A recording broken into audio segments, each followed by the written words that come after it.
It's time to rank the Transformers movies. Roll out. Okay, that was stupid. You trusted me. And I failed you.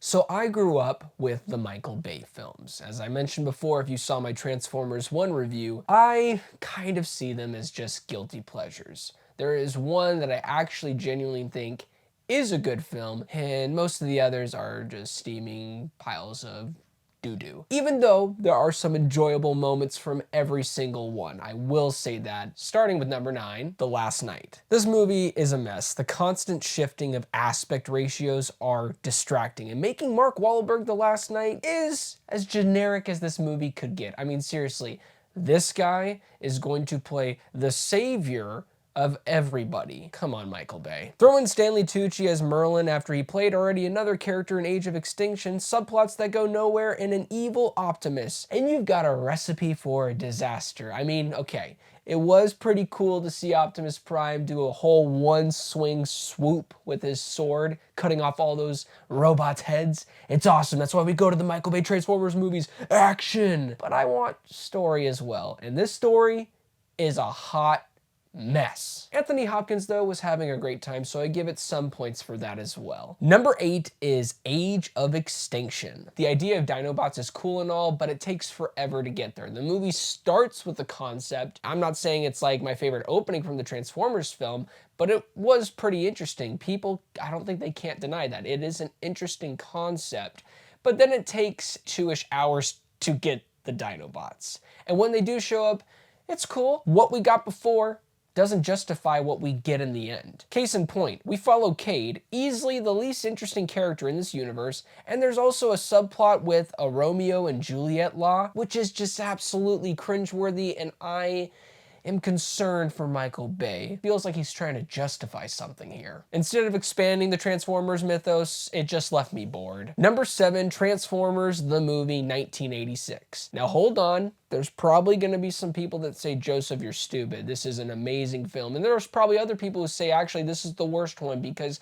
Optimus dies in the first 20 minutes. How could they do that to Optimus Prime? Here's the thing, the movie just feels like Transformers Episode 52, the movie, kind of. It feels like a couple of episodes that are just mushed in together. I don't know these characters, and it's almost like if I'm watching a Disney Plus show from a Marvel universe, and why people are so confused with the Marvel universe now is because the studios think that people are watching all these shows. That's what this movie sort of feels like. It's not a terrible film. There is some quality to it, and I think it's a bold choice to kill Optimus, but I kind of missed Optimus in this movie. Now for the rest of the list, this is where I start to go into guilty pleasure mode. I know some of these are still bad, and the movies that I genuinely enjoy. Number 6, we have Dark of the Moon. Some may disagree, but out of the original trilogy, this is the one I revisit the least. The concept of the Transformers being involved with the moon is actually quite intriguing, but uneven pacing and insufferable characters like Patrick Dempsey's and Rosie Huntington Whitley, Victoria's Secret model chick. Yeah, she was not good, and she was annoying. I miss Megan Fox. I understand they fired her from the previous film, but I genuinely feel like the hiring process for her was this: Michael Bay sitting at a chair. Come in. You're hot. You're hired. Sure, the third act Chicago battle with the giant worm bot is impressive and quite sick, but overall, the movie's just meh. Number 5, Revenge of the Fallen. The saving grace for this movie? I remembered each flash. Linkin Park, New Divide. I listened to that song probably 10 times a day during the summer it was released. One of the best Linkin Park songs out there. And also, here's to the new dawn of Linkin Park. I'm really excited for their future. But back to Revenge of the Fallen. Yes, it was made under the pressure of the writer's strike. And even Michael Bay admits it's not his best work. He actually said it was crap. But the racial stereotypes and objectification of women drag it down. The action scenes, especially the forest battle, that's dope. Number 4, Rise of the Beast. I actually have a full review if you want to check it out, but bottom line, this movie's fun.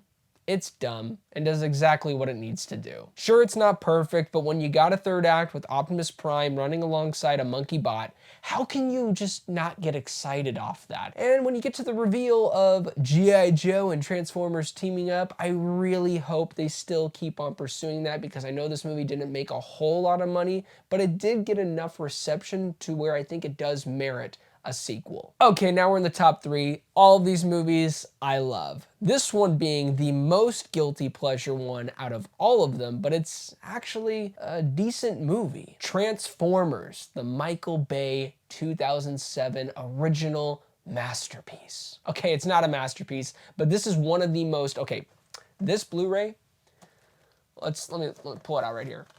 One of the most rewatched Blu-rays in my house. I love this movie.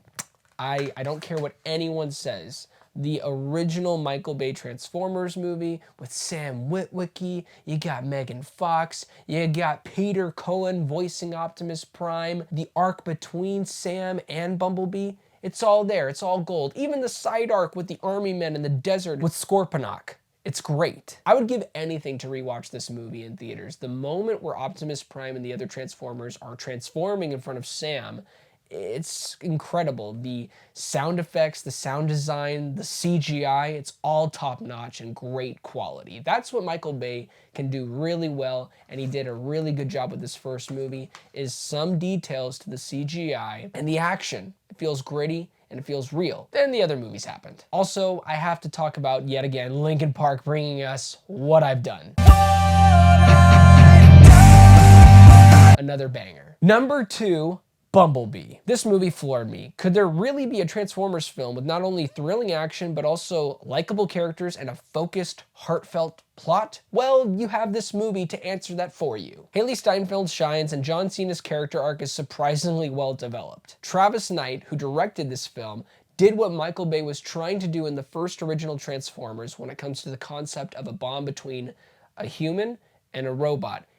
And he amplifies it with more heart and emotions. And the opening is absolutely incredible, taking place on Cybertron in live action form, obviously CGI, but it looks absolutely thrilling, and I highly recommend you guys check it out.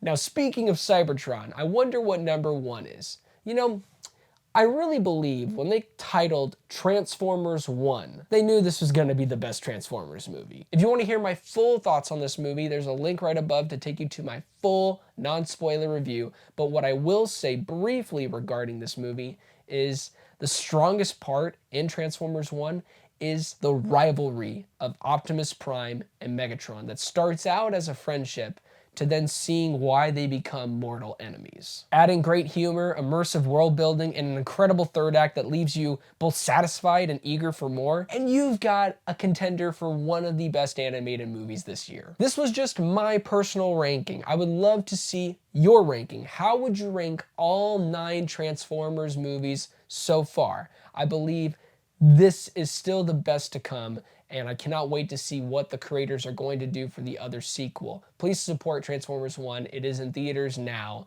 It's a fantastic film. If you haven't given it a shot, please, I highly recommend it. Don't forget to like and subscribe, but most importantly, do not forget to be blessed.